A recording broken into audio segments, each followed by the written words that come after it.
அந்த மாலையை சிங்கள ராணுவம் வெறிகுண்ட தாக்குதலை தொடங்குகிறது. மே 17, 18, 19 ஆகிய 3 நாட்கள் மிக மோசமான வகையிலே திட்டமிட்ட இனப்படுகொலை,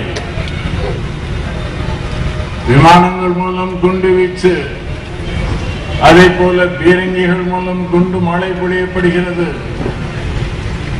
அதிலிருந்து தப்பி கடற்கரைக்கு ஓடினால் கடலில் இருந்து அங்கே இருக்கக்கூடிய கப்பல்களில் இருந்து ஏவுகணைகள் ஏவப்படுகின்றன. 3 நாட்கள் ஈவு இறக்கம் இல்லாமல் நம்முடைய மக்கள் படுகொலை செய்யப்பட்டார்கள். ஏறத்தாழ 1.5 லட்சம் மக்கள் இந்த போரிலே சுட்டுக் கொல்லப்பட்டார்கள்.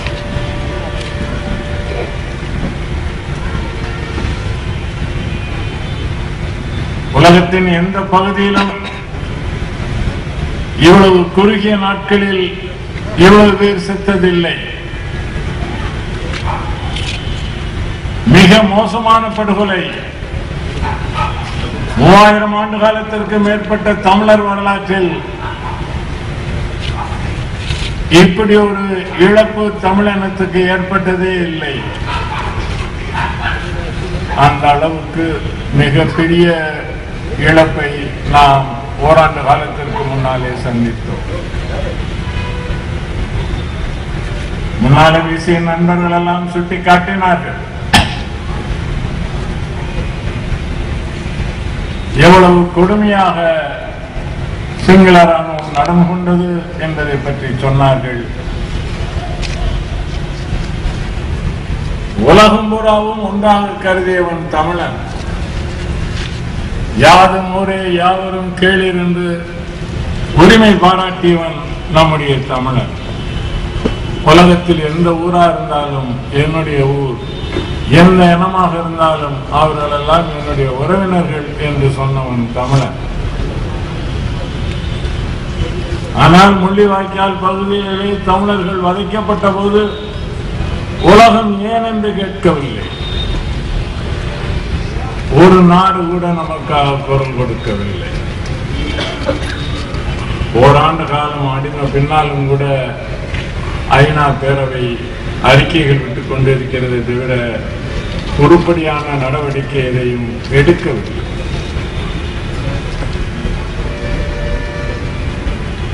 முதலாம் உலகப் போரின் காலத்திலே ஆர்மேனியர்கள் மீது படையெடுத்து கிட்டத்தட்ட 15 லட்சம் பேர் ஆர்மேனியர்கள் இனப்படுகொலை செய்யப்பட்டார்கள். ஹிட்லர் ஜெர்மனியிலே ஆட்சிக்கு வந்தபோது 1933 இருந்து 2ஆம் உலகப் போர் ஆரம்பிக்கிற 1939 வரை அங்கு ஜெர்மனியிலே வாழ்ந்த யூதர்கள் விரட்டி விரட்டி கொலை செய்யப்பட்டார்கள், சித்திரவதை செய்யப்பட்டார்கள். உலகம் ஏன் என்று கேட்கவில்லை. ஆனால் ஹிட்லர் தன்னுடைய துப்பாக்கியை பிரான்ஸை நோக்கி பிரிட்டனை நோக்கி திரும்பிய போதுதான் அவர்களுக்கு அங்கே புத்தி வந்தது. இவனை வளர விட்டது தவறு என்று சொல்லி 2ஆம் உலகப் போரை தொடங்கினார்கள். இறுதியிலே ஹிட்லர் வீழ்த்தப்பட்டார். ஆனால் அதற்குள் ஐரோப்பா முழுவதும் 120 லட்சம் யூதர்களை அவர்கள் படுகொலை செய்து விட்டார்கள். உலகம் ஹிட்லரின் அட்டூழியம் ஜெர்மன் எல்லைக்குள்ளே நடந்தபோது அதை ஏன் என்று கேட்காமல் அதை வேடிக்கை பார்த்ததின் விளைவு 2ஆம் உலகப் போரில் கொண்டு போய் முடிந்தது. இலங்கையிலே தமிழர்கள் இன்றைக்கு ராஜபக்சே என்ற ஒரு புதிய ஹிட்லர் வதைத்து கொண்டு கொண்டிருக்கும் போது இந்தியா உள்பட எல்லா நாடுகளும் வேடிக்கை பார்த்தன என்பது மட்டுமல்ல, இந்தியா, சீனா, பாகிஸ்தான், ஈரான், ரஷ்யா போன்ற அணு ஆயுத வல்லரசுகள் அவர்களுக்கு தேவையான ஆயுதங்களை அள்ளி அள்ளி கொடுத்தன. எல்லா வகையிலும் துணை நின்றன. வரலாறு ஒருபோதும் இதை மன்னிக்காது. அண்டை நாட்டில் நடைபெறுகிற படுகொலையை புத்தரும் மகாவீரரும் நம்முடைய புத்தரும் மகாவீரரும் மகாத்மா காந்தியும் பிறந்த இந்த நாடு அந்த கொலைக்கு துணையாக நின்றது.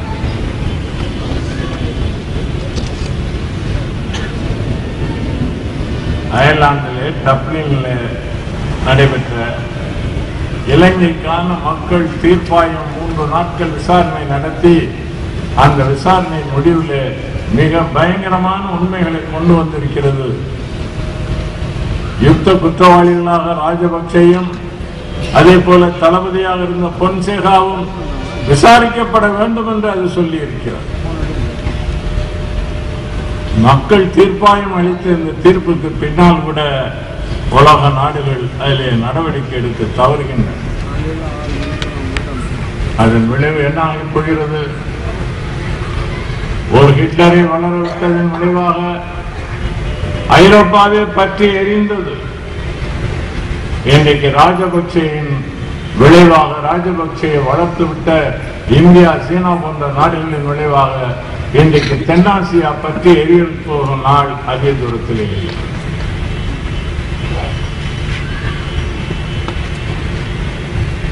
அநீதியை தட்டு கேட்க உலகத்தில் யாரும் இல்லாத நிலைமையில் உலகம் புறம் வாழ்கிற தமிழர்கள் ஒன்றுபட்டு நிற்க வேண்டும்.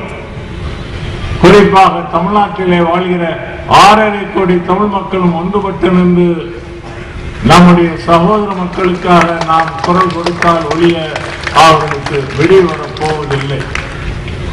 இன்றைக்கு செய்தி வந்திருக்கிறது. சர்வதேச செஞ்சிலுவை சங்க மதிப்பீட்டின்படி போர் நடந்தது வவுனியா பகுதியிலே, முள்ளிவாய்க்கால் பகுதியிலே. அதற்கு அப்பால் இருந்த யாழ்ப்பாண பகுதியில் கிட்டத்தட்ட 2,60,000 வீடுகள் இடித்து தரமட்டமாக்கப்பட்டு விட்டன. ஒரு வீட்டில் 5 பேர் குறைந்தளவு வாழ்கிறார்கள் என்று சொன்னாலும் யாழ்ப்பாண பகுதியில மட்டும் இன்றைக்கு வீடு இழந்தவர்களின் எண்ணிக்கை கிட்டத்தட்ட 13 லட்சம் ஆகிறது. ஏற்கனவே முள்ளிவாய்க்கால 1 லட்சம் பேர் இறந்து போனார்கள். 3 லட்சம் பேர் முள்வேலி முகாம்களுக்குள்ளே அடைக்கப்பட்டு சித்திரவதைகளுக்கு ஆளானார்கள். இதை தவிர 13 லட்சம் பேர் அங்கே யாழ்ப்பாண பகுதியிலே வீடுகளிலும் மரத்தடிகளிலும் அங்கே கோயில்களிலும் மற்ற இடங்களிலும் அடைக்கலம் புகுந்து வாழ்ந்து கொண்டிருக்கிறார்கள். ஓராண்டு காலத்திற்கு மேலாக அவர்களுக்கு மறுவாழ்வு என்பது இப்போதைக்கு இல்லை. இந்திய அரசு 1000 கோடி ரூபாய் கொடுத்தது உண்மை. நம்முடைய முதலமைச்சர் கருணாநிதி அதை தம்பட்டம் அடித்தார், அதுவும் உண்மைதான். ஆனால் அந்த 1000 கோடி ரூபாயிலே தமிழர்கள் பகுதியிலே அவர்கள் குடியிருப்புகளை கட்டி சிங்கள மக்களை கொண்டு போய் குடியேற்றிக் கொண்டிருக்கிறார். இனிமேல் தமிழனுக்கு என்று தனி பகுதியே இருக்கக்கூடாது. எல்லா இடங்களிலும் சிங்களர்கள் தான் அங்கே இருப்பார்கள், தமிழர்கள் அடிமைகளாகத்தான் வாழ வேண்டும் என்ற நிலைமையை இந்தியாவின் உதவியோடு ராஜபக்சே நிறைவேற்றிக் கொண்டிருக்கிறார். நம்முடைய தமிழகத்தின் முதலமைச்சர் முகாம்களில் இருந்த மக்களை பார்ப்பதற்கு இங்கிருந்து ஒரு தூதுக்குழுவை அனுப்பினார். எதற்கு? ராஜபக்சே நல்லவர் தான், அந்த மக்களுக்கு உதவி செய்து கொண்டிருக்கிறார் என்று உண்மையை மறைத்து உலகத்திற்கு சொல்வதற்காக அவர் அதை செய்தார். அந்த மக்களுக்கெல்லாம் விமோசனம் அளிப்பார் ராஜபக்சே என்று அறிக்கை விட்டாரே, யாராவது ஒருத்தருக்காவது அங்கே விடிவு பிறந்திருக்கிறதா? நிச்சயமாக இல்லை. இன்றைக்கு கிட்டத்தட்ட 15 லட்சம் மக்கள் வீடு வாசல் இழந்து அங்கே தெருவோரங்களிலே காடுகளிலே எங்கெங்கே ஒதுங்க முடியுமோ அங்கே எல்லாம் ஒதுங்கி உணவில்லாமல் அவலவாழ்வு வாழ்ந்து கொண்டிருக்கிறார். இந்த பேரழிவுக்கு முற்றுப்புள்ளி வைத்தாக வேண்டிய கடமை நமக்கு இருக்கிறது. நம்முடைய தமிழ்நாட்டு மக்களை ஏமாளிகளாக நினைத்துக் கொண்டு முதலமைச்சர் நாடகங்களை நடத்திக் கொண்டிருக்கிறார். சொன்னார் டாக்டர் தேவநாயகம் அவர்களை சுட்டிக்காட்டினார்.